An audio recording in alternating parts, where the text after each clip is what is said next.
This episode of Super Pulp Science is brought to you by The Backbone of Night by GMB Kamichuk, available at all fine bookstores across Canada and the U.S.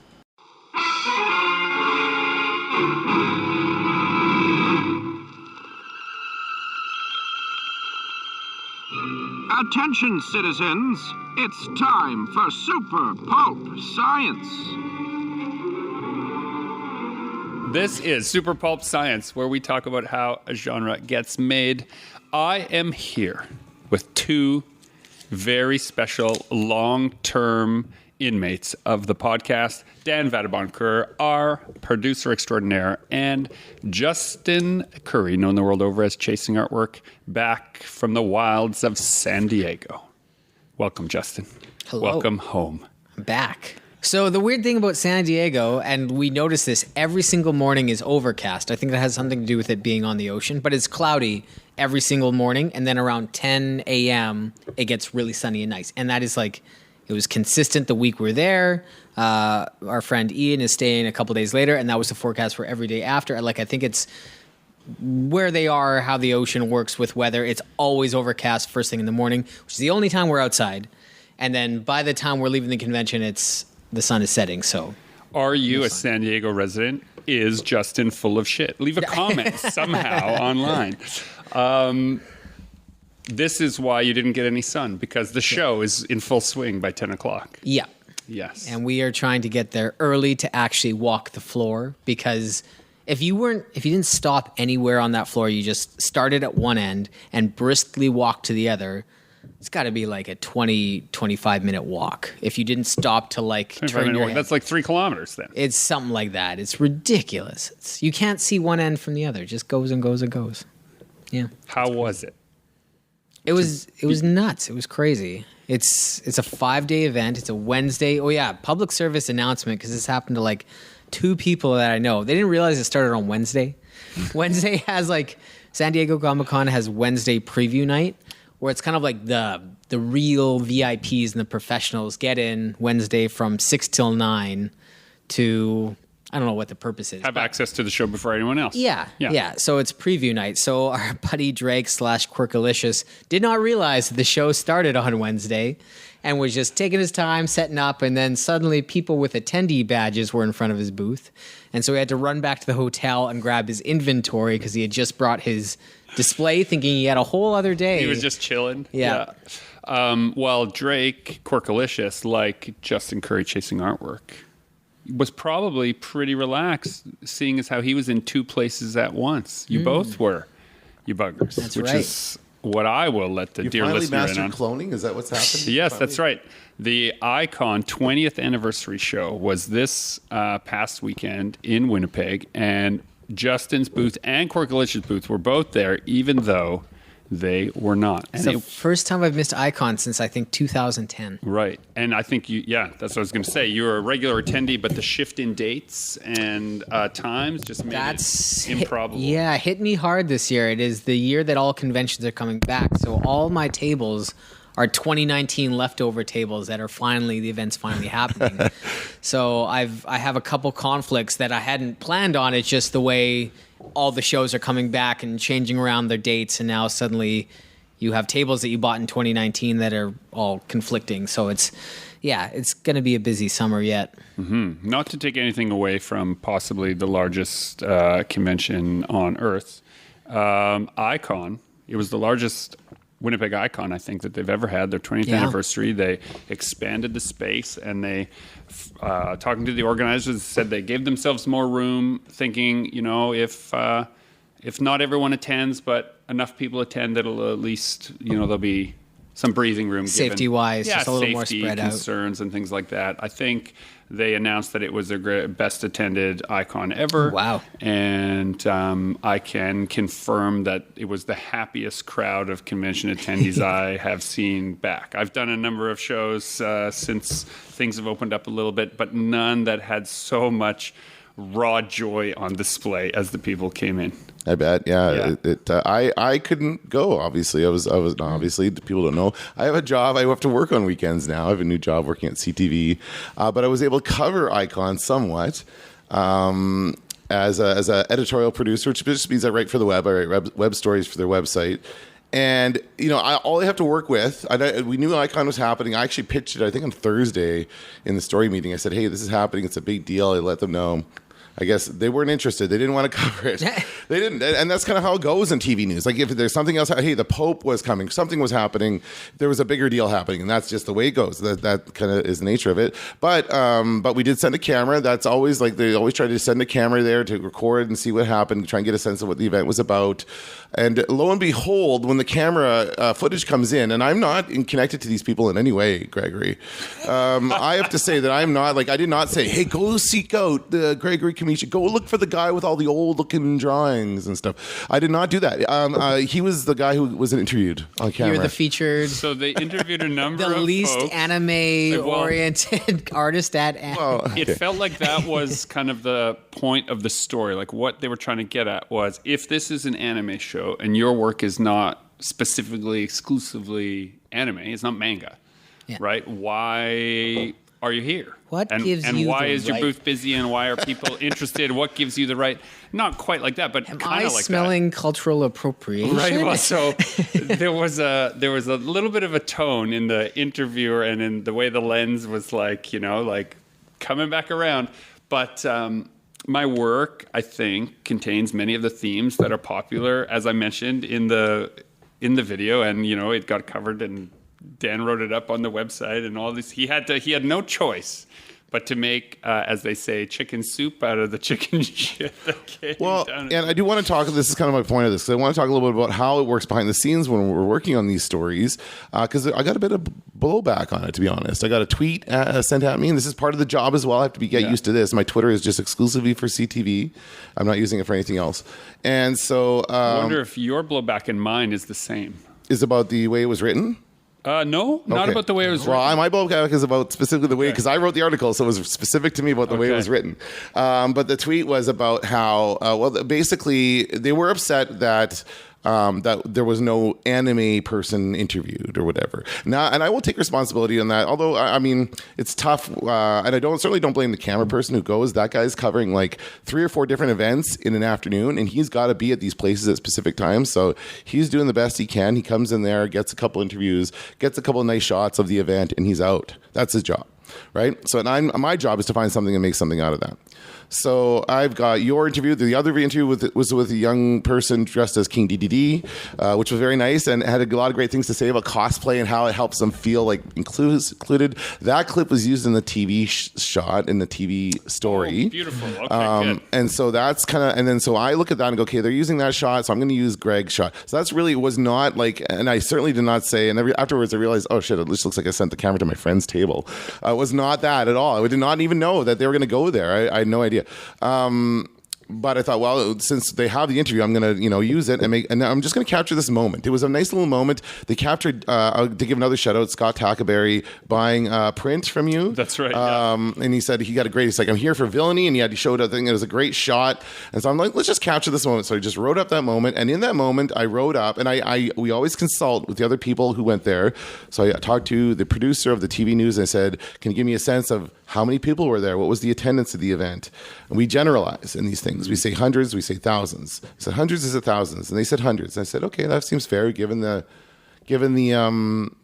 shots that we had of the event at the time we were there. It looked like an event attended by hundreds of people. That was the blowback I got mainly, was that made it seem like a small and insignificant event. That's what the blowback I got on Twitter. Yeah, I can see that. I don't see that. Yeah. I don't see how that can make it seem small. Well, I think if you're promoting an event, you want people to hear that there are thousands of people there, which there were, not hundreds of people, But thousands of people over the weekend. They're just...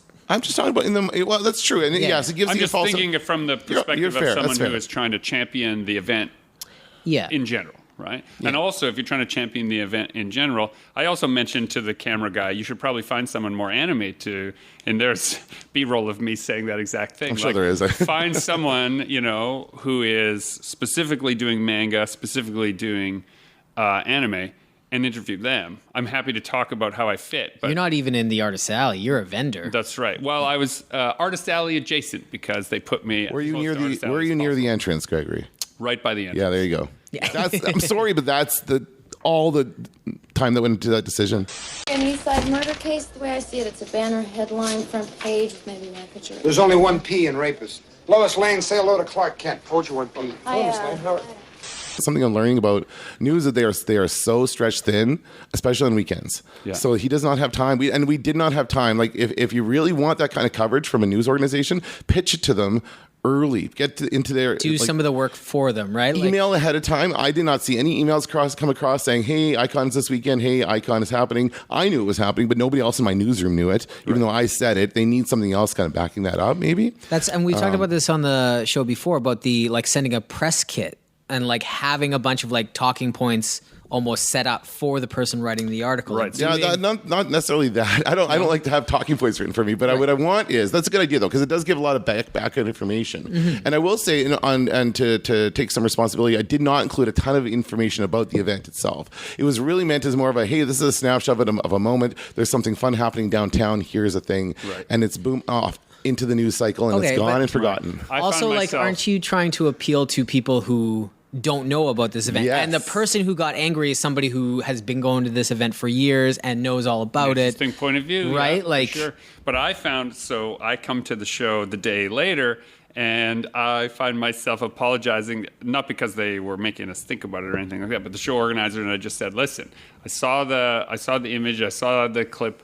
I'm sorry that this pulp era artist and a steampunk guy in cosplay ended up being the face of the anime show on the website. And he said, all publicity is good publicity, more or less. I'm paraphrasing, but he's like, what you did was you represented what anime is about to you, and it's about something different to everyone, and this show is supposed to be inclusive to anyone who understands those themes, and it's so great. I thought it was good. So there are all those different perspectives that you don't know when the camera's on you.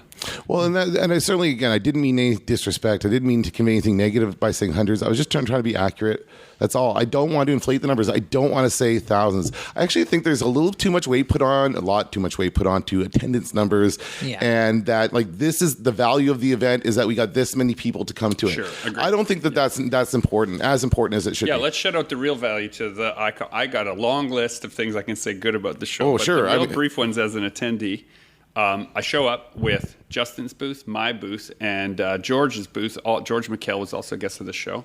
And volunteers unloaded the car, had all that stuff waiting at our That is not a thing that ever happens. Right? People don't believe us on the road when we say right? Ai-Kon volunteers do this. There are so many volunteers who are so part of a tight-knit community that I just find it astounding. And I told them 1,000 times that I was amazed. And then when it came to load out the show, same thing. They loaded our booths up. They loaded the car after, and we were on our way. So right there. Almost every 2 hours of the show, a volunteer arrived at my table to say, do you need to go to the bathroom? Do you need someone to wash your table? Do you need to, is there anything you need to do? I'm here to do that for you. And it was amazing. And I had been having some serious trouble with my Wi-Fi, and I couldn't get my Square working just right. And it was some kind of silly thing with the update. And then another show organizer came over and said, to make sure that, basically, to sum it up for the civilians, Square is your point of sale service, and sometimes the updates will not happen over a cellular network. They must be connected to a Wi-Fi network, but that network must be a secured network. So an open network won't work. So I explained that to the person. They said, no problem. A person came back with a secured network password that I could log into temporarily so that I could do that update. And suddenly the biggest problem I would have had at the show, which is I can't take debit or credit cards, was solved by a volunteer who just ran away and brought me back the right answer. I've never had that kind of support at a show ever. I've done hundreds and hundreds of these things. It was so amazing. That's a good reminder. Even if you did a show just a month ago, make sure you test your card readers the day before the event, because I've heard of stuff like that happening before, where Square did an update and the person was without their Square for the weekend because of that reason.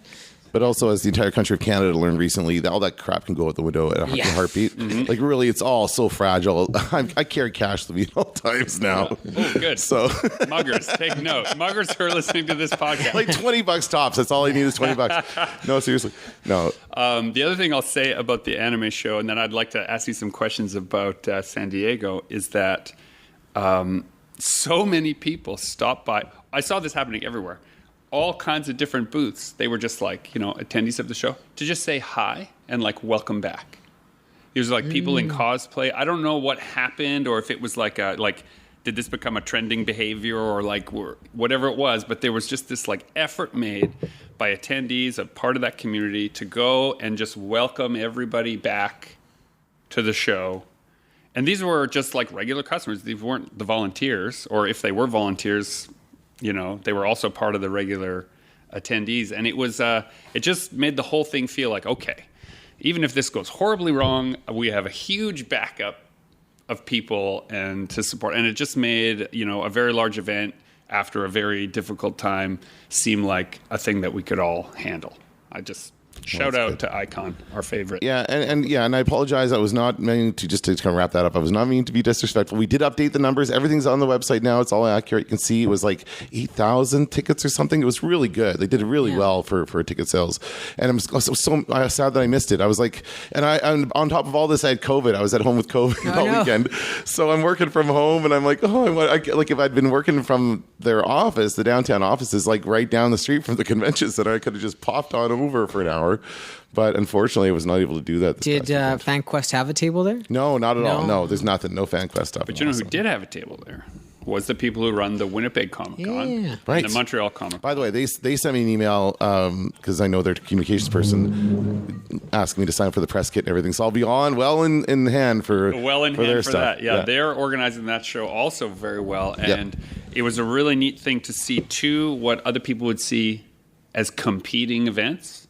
Not seeing each other as competing events. Yeah, that's always great to see, right? Especially in this city. Just finding a way to, have olive branches in both. They're going to extend. I mean, I talked to those organizers. They came to the studio here and we hung out a little bit, and they said, that we've offered the same thing to the Ai-Kon people, and we want to grow both shows. And they were very impressed with how things ran. And I cast a lot of shade on them for not having volunteers unload the car because they also were like, "Wait, this is really a thing that happens here."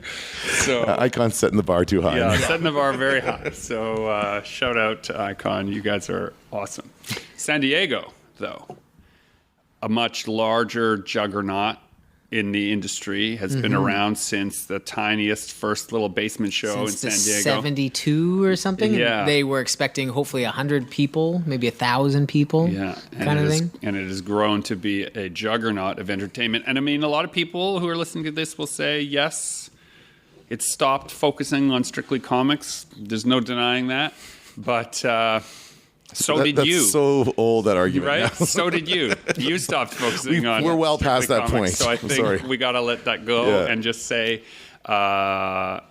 even there are more comic vendors now in San Diego probably than there were in that first show combined, the first few years of that show combined. So like, if you just do it by scale, I think. And my booth is kind of hugging that section. I'm right by the Silver Age section. Right.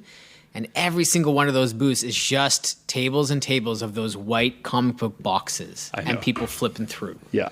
And that's back issue hunters. Yeah. Of which I am often one. So it's that, and then a couple shelves of like some like first issue 9.0 graded, like thousands upon thousands of dollars rarity, right? It's just white boxes and $1,000 comics on display. I'm not sure what booth it was, but the last time we were in San Diego, it was one of those white glove original comic art booths. They would let you handle the art after you ran your credit card.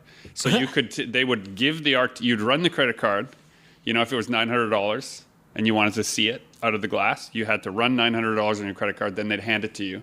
And then when you handed it back, they'd refund it. Like that was their way of managing things, because some of those things were like, $25,000, $30,000 at auction. And if you want to see it up close, they're like, well, right, run it on your card. You got an Amex Gold. Then you break it, you buy it. That's right. You break it, you bought it. Yeah. And there's what a strange time that must be by comparison to when, Marvel was just throwing away or keeping or destroying all that original art.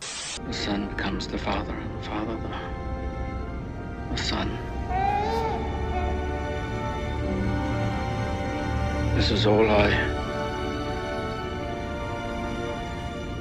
can send you. Kal-El. So what was the vibe in San Diego? Yeah, do you hear any of that? We did have carnival barking happening a bit beside us on like the last day, like 30% off, come on in, 30% off.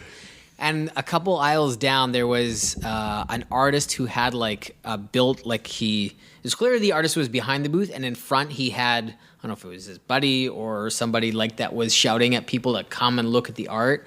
And I couldn't have been more turned off by a booth. Like, even though it was kind of cool, the guy shouting at me to come take a look, like, ugh. No, don't do that. Like directly eye contact? Hey, Hey, you, come look.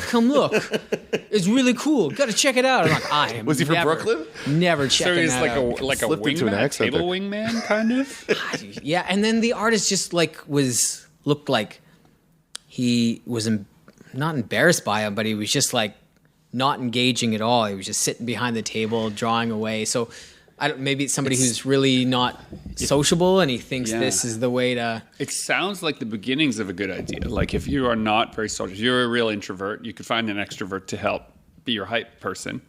Just a little too extroverted. Yeah, just maybe back off a bit. And then- Aggressive. Yeah, well, the thing is, you can't really be aggressive in these An situations. agrovert. Right? That's There you what go. that- It was crossing the line from inviting to Antagonizing. Like a little jarring, and I didn't like it. I think so. For San Diego this year, you had to have a COVID vaccination or a negative test within 72 hours. So before you could get in the building, you had to go get a yellow wristband to say that you've been cleared.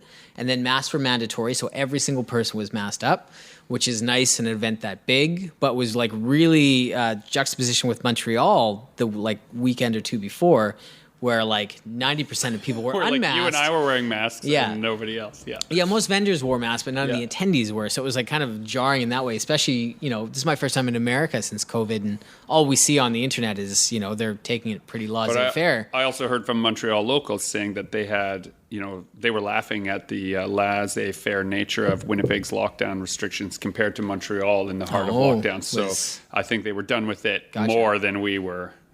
There was a curfew in effect. There were things Right. like Yeah, that, they got right? pretty serious over there. Yeah. So when the restrictions lifted, they lifted all the way off. Yeah. And then help me remember, because it gets fuzzy, but like the show definitely had like less attendance than like the other years I did it.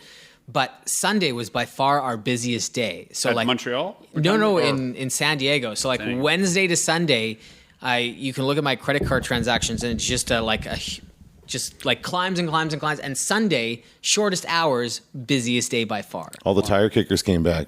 That, or like there was no, like Hall H was done. There was no big programming. right. So everybody was, last chance to buy their stuff. But I don't remember it being the case like that before. Saturday is usually the busiest day. Sunday is usually strong, but Yeah. I Sunday was wonder what nuts. has happened. I haven't been keeping too much track in the States. I wonder if interest rates are playing part of that. As interest rates climb, people's disposable income shrinks, and they're being a little bit more careful, and so picking and choosing. Certainly inflation, gas prices, there's all kinds of factors, not just in interest rates. People are picking and choosing what they spend their money on. So for sure, they would wait for the whole weekend to go by, see everything, and then finally come back to chasing outward to buy that print, because they've been thinking, they can't get it out of their head. They've been thinking about it all weekend, right? They want that Snappers ice cream print. So with As the- many did. Yeah, no, So that cool. did great. Yeah. I did a new Avatar: The Last Airbender piece. I've been struggling to do an Avatar: The Last Airbender piece since like 2005 when I first saw the show. And Wow. but I could never really come up with something that I was happy with. And finally, I came up with a piece that like checked all the boxes that I wanted to, and I built this My Cabbage's Noodle Cafe. And correct me if I'm wrong. People working on the show came to your booth. So Netflix came by, and the crew who's working on the Avatar: The Last Airbender live action film got that and a bunch of other pieces. That's so cool. So that was cool. So cool. Some people. That's what happens in San Diego, man. Yeah, That's right. And like right on the heels of that, somebody from Transformers came by, And then Todd McFarlane's assistant's husband came and bought a bunch of my work. And then he's like, do you have any Spawn stuff? Did he He's like, say he was Todd McFarlane's assistant's husband? Did he introduce himself? that way? eventually he did. Okay. That's why you have to be so nice to everybody at San Diego, because you never know who's in front of you, right? Right. Oh man, that is so true. And like none of these, like all the people that I found out were like, oh, that was a big deal. Like a whole bunch of people from Image just had like normal badges. And then like after 5-10 minutes at the booth, they're like, we're at the Image booth. We work for Image. My wife is Todd's assistant and she's with him in the back room right now signing off things. I sent you a video of Todd's back room. Yes. Pardon me, Mr. McFarlane's back room. How jealous were you of it? We had a back room too. It wasn't quite that nice. Didn't have a door that closed, right? But the way my booth works at San Diego is I have 3 tables that make a U, and so I make a little square of banners so you can go behind the banners and have a little back room. And that's where all the inventory is. That's where you sit to eat. And Todd McFarlane stole this idea? Is this- No, he just the Image booth is as big as Justin and I might go at a show. I think Image has a little bit Image more has a pull. little bit Sure. more. And Todd McFarlane, an Image founder and a very successful entrepreneur as well. Doing quite well, and it has enough space that he has a little back room, and he did a bunch of Instagram lives from in that back room, and then would open the door and be like, "Hey, look, everyone, this is where everyone is, but I'm safely behind this little door." Sorry, I cut you off. Did you say they were asking if you had done any Spawn stuff? So his Todd McFarlane's assistant's husband really wanted to know if I'd ever done anything for like Spawn. It's like I told him like growing up, I had all these Spawn trading cards. They had like the covers of the comics and like a little write up on the back. And so I never read Spawn growing up, but I had like these 100 cards of all the covers and would try to draw them over and over and over again. So Spawn was like a really big part of my like evolution as an artist when I was younger. And so I have one Spawn piece and he's like, can you send it for me? Send it to me. And my phone was being used for a credit card transaction. So I grabbed my girlfriend's phone and looked it up and then gave it to him. And so he texted himself from my girlfriend's phone. So hold on, let's back this up. website. So Todd's assistant's husband has Justin's girlfriend's phone number. And vice Yes. versa. And vice versa. Oh my God, you heard it here first. The scandal unrolling on Super Pulp Science. And I think like as it was happening, Darcy was giving me a real like, what are you doing with my phone look? And then after it explains like, Todd McFarlane's a huge hero of mine, like Spawn, like big, like this, like I had to do it. That's so I had cool. to let him personal In the moment, you gotta do it in the moment. That's such a good move. That's such a good move. And now it's there. I mean, maybe he never got to it. Maybe it's sitting there. Maybe he'll be scrolling back through his things. What's this link? What's this thing from this guy? Oh yeah, Todd. Yeah. And he goes and talks to Todd. And look at this thing. And then you're famous. Right. Well, I'm going to get him on the show, so I'll leave him to tell the story. But there's a Winnipeg fellow here who is listening to the show, I'm sure, who recently did some work for Rob Liefeld, which is also completes a circuit of childhood hero 90s comics stuff. So we're gonna talk about all those things. So maybe you'll have a Todd story to share when he shares his cool. Rob story. That's excellent.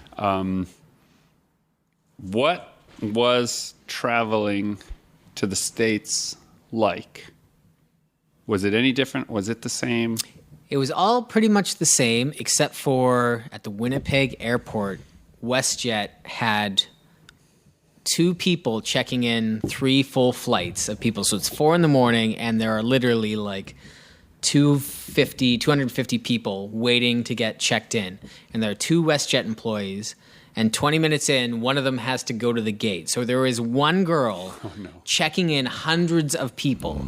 And she's Doing her best. doing her best, but holy crap, we're all just like stressing out, and Vancouver's like boarding and people haven't even been. So people started just skipping the line and shoving their bag on the belt without it getting scanned or weighed or checked. So I don't know what happens to those bags. Did it have a baggage tag?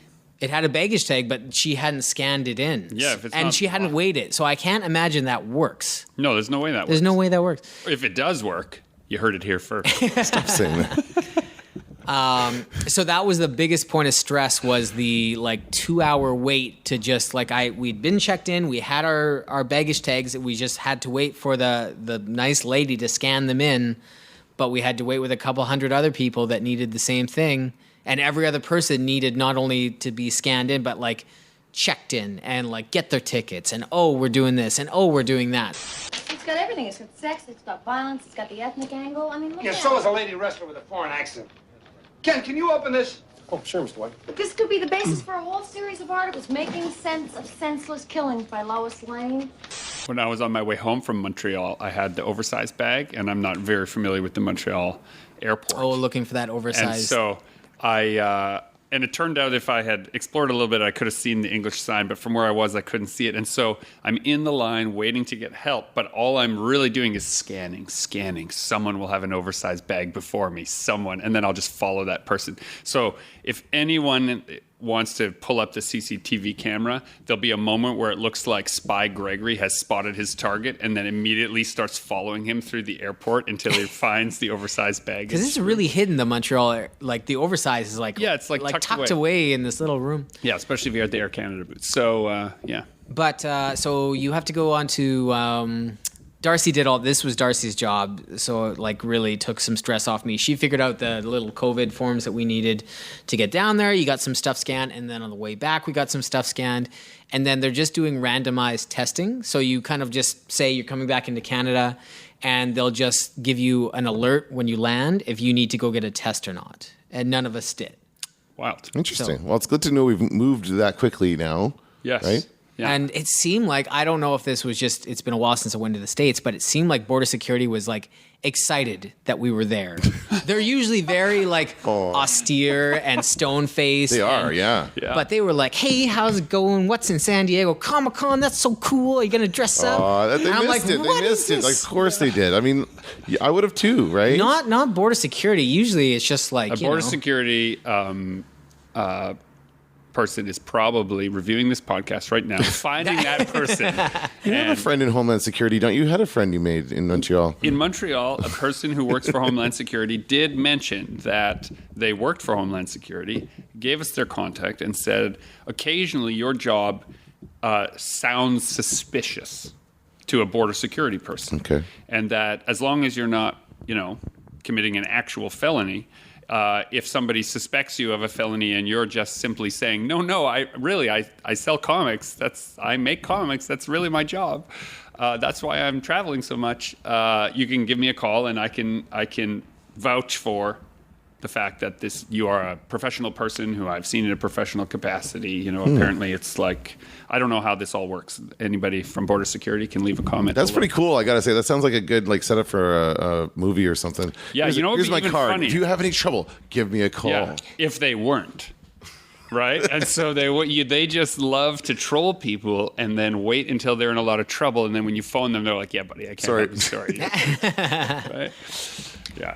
I had a little bit of a scare with the credit card service that I use to go into the States is different than my Canadian one. That's region locked. You can't go into the U.S. with your credit card reader from Canada's different banks, different systems, different taxes, all that. So I need a different system for the States. And during COVID, that account lapsed because it was inactive, of course. Yeah. And so I had to reapply for a new one. And so I got my new... While you're on the plane, you realize? No. Okay. I did this well before because I knew this could have been a potential nightmare. And so you can't just reactivate your old account. You have to create a new one. And so everything's set up. Everything's hunky-dory. And then this is the first time I'm using it. So from their end, they see brand new 3-week, month-old account. And it's the biggest show of my year. Yeah. And so when I got back, I had a lady phone me saying, well, you got flagged as what's going on because you've done nothing. And then suddenly, boom, in 5 days, it's a good amount of money. So we need you to answer some questions. What are the source of these funds? So, but then she'd followed up. She's like, that's normally what happened. But I looked you up and I saw what you do. And like, oh, it's so cool. And my nephew's into that. And so I have this like... financial officer gushing about how much she loves my work. Well, it's one of those things. It seems suspicious until you realize it actually is the job, right? It's like feast and famine, and certain weekends are our feasts, and the rest of the month is the famine. But that is how the whole machine runs, right? I was going to mention. about that, the machine running at Ai-Kon. This is the first time in a long time I've had so much, I was saying, interpersonal relationship management to do in such a short space of time, which was you had a helper at the booth. Shout out to Madeline. Thank you for all your booth braining. Yeah. My niece, Signe, was also helping out at the booth. My 2 kids were at the booth. They were helping out at the booth. And so there were sort of 4 people that were constantly asking me questions that were not related to the work, like front-facing booth people, but the back-end things. And I realized how much of what we do I completely take for granted as just being obvious when it is in fact so practiced.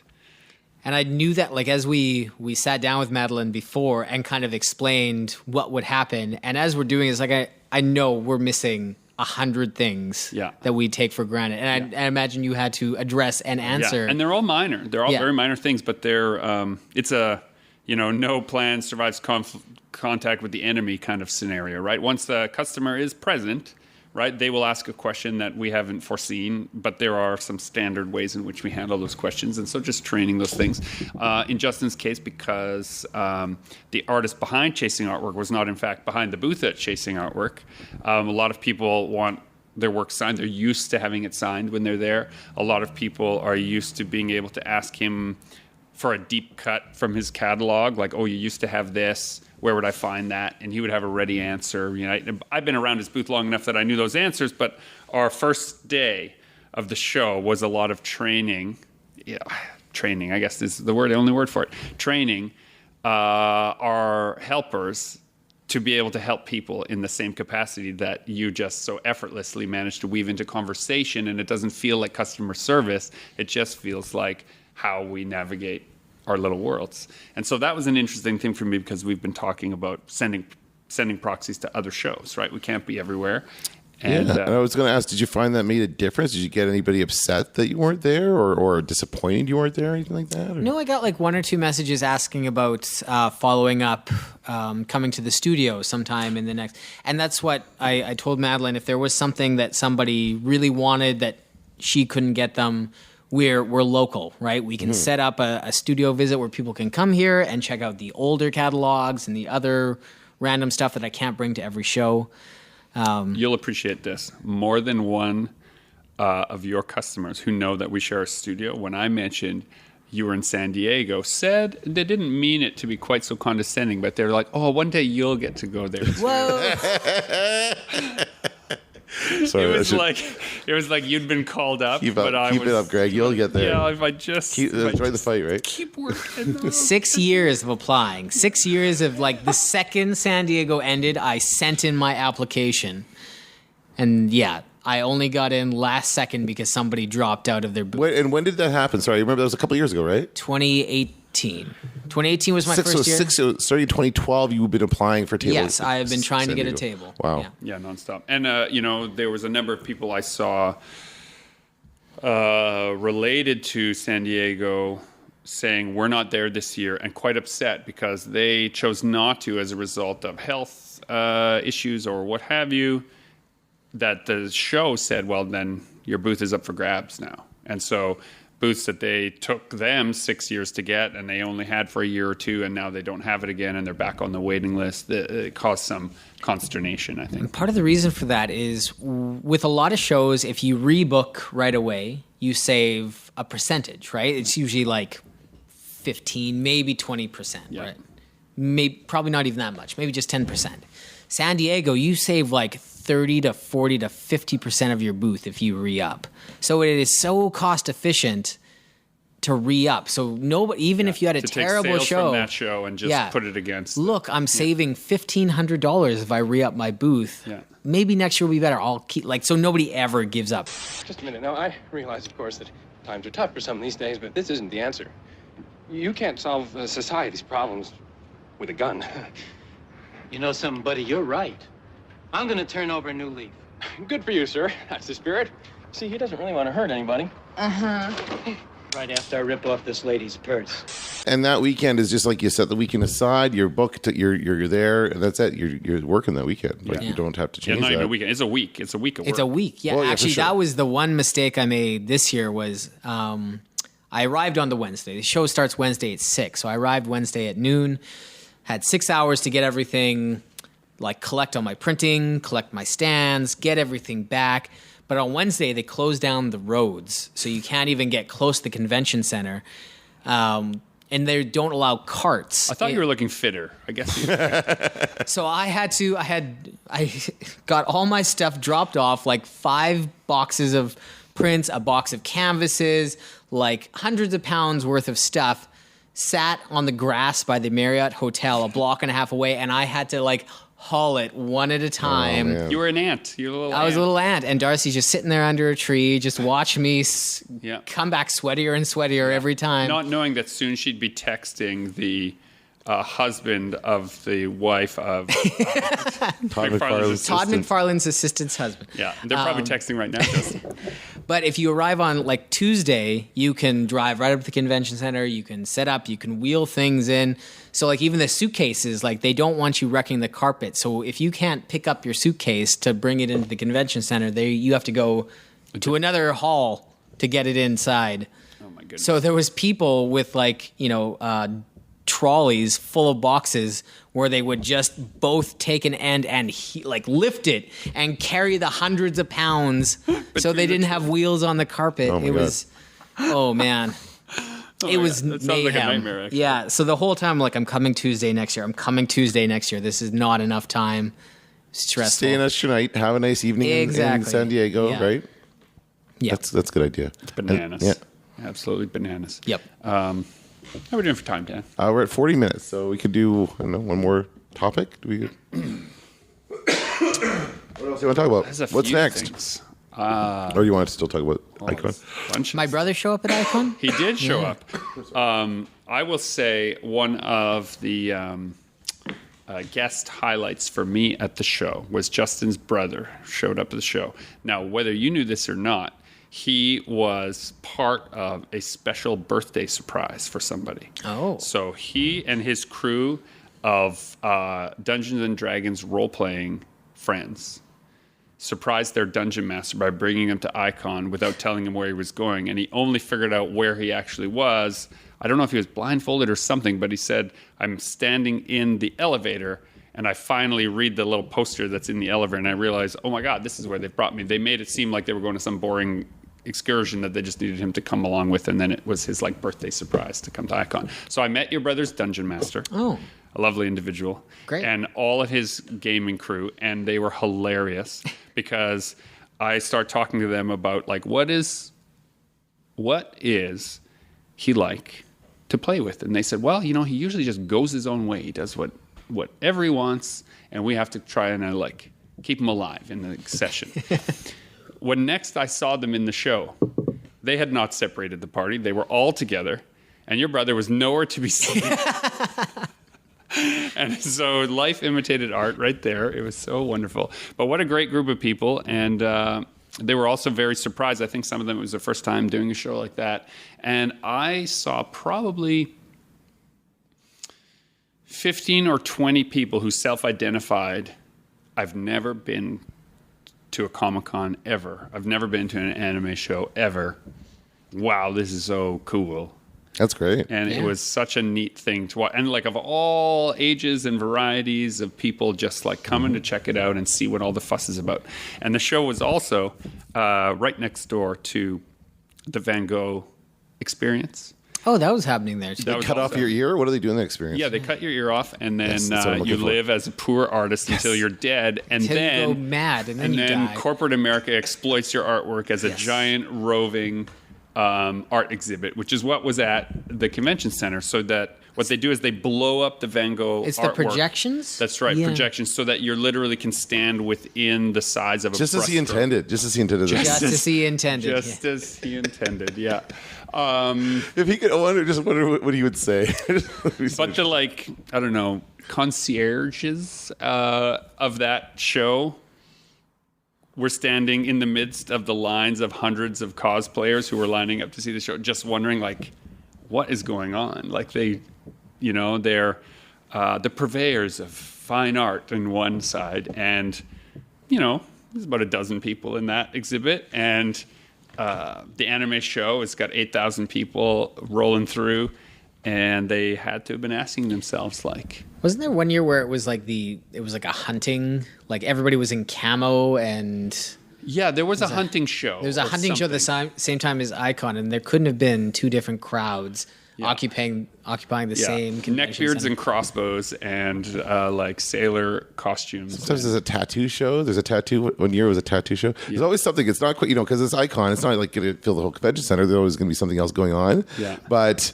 yeah, there's always something interesting going on there. And they're always like, these people are always kind of blown away by the fandom of the people coming to Ai-Kon, because it really is like no other con I've been to in Winnipeg, where people just love anime so much. They just love their fandom, and they just express it so passionately. Yeah. A lot of people also at the show looking to make comics of their own, which is kind of nice. Yeah. And some friends of the podcast stopped by to say that they've been really enjoying listening to, our secret drop-in that we do here. And I try to remind them that it's not a secret if we put it on a podcast. And so that was really nice. And shout out to Raj, who followed up after meeting us at the show with a bunch of comic book related questions. Just wanted to go all into making comics. And, I Sweet. really appreciate that. Maybe this is a good time to mention that we have a event October 1st. We'll talk about it ad nauseum, I'm sure. But we've set a date for October 1st for a 24-hour comics event. It's happening for sure. It's happening for sure. Sweet. More details will be coming, more specific details. But the basic sketch of the idea here is that from 3 p.m. till 3 p.m., 24 complete hours, we're going to have a location where you can buy a ticket and come inside and make comics straight through for that 24 hours. That ticket will include drinks and food and housing for the entire event. And we're just going to be a gigantic 24-hour comics support group on October 1st. So more amazing. details. Yeah. Cool. So I'm really Can't excited wait. about that. I can't wait for that. And we're going to be doing Prairie Comics Festival, or I'm doing Prairie Comics Festival coming up. So Me too. Hopefully When's that one? September 10th and 11th. 10th and 11th, yeah. So Or 11th gonna and get 12th, as many of whatever the that weekend crew is. out to that event as possible, because it's just a growing comics community here in Winnipeg, and I just like to get to know everyone and just suffer together. Yeah. Well, I think everyone's just looking forward to getting back together again. That's what you felt Yeah. at Ai-Kon. I'm sure you felt that at Comic-Con as well. And A lot of that. people are so grateful to be able to gather together in the same place and to celebrate. It's going to be awesome every time. Can't wait. Well, gentlemen, this has been Super Pulp Science, where we talk about how genre gets made. I'm Gregory Kamichuk, encouraging you to join the fight and make comics.